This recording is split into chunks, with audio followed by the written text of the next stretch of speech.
জি মাফরো টি10 লিগে নিজের কারিশমা দেখালেন সাব্বির রহমান। দর্শক, বিস্তারিত জানতে অবশ্যই ভিডিওটি শেষ পর্যন্ত সবাইকে দেখার অনুরোধ রইল। বিগ বলে একটু দম নিলেন ধারাভাষ্যকার, এরপর বললেন ভেরি বিগ। সাব্বির রহমানের বিশাল ছক্কায় বল গিয়ে পড়ল হারারে স্পোর্টস মাঠের বাহিরে। সাব্বিরের তাণ্ডবে সাক্ষী হলো জি মাফরো টি10 লিগের প্লে অফে জায়গা করে নিল হারারে বোল্টস।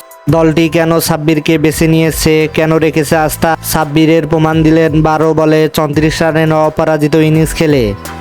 সাব্বির ক্রিজে নামলেন বাকি মাত্র 17 বল, তবে ছোট্ট এই সময়টাকে পরিপূর্ণভাবে কাজে লাগালেন তিনি।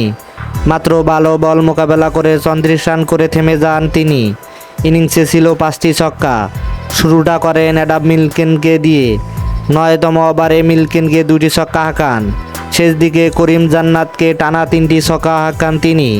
তাতে দলীয় পুঁজি দ্বারা 120 রান, কিন্তু শেষ পর্যন্ত তার দল আর জিততে পারেনি। এদিন সাব্বিরের স্ট্রাইক রেট ছিল 283, যা ছিল দেখার মতো।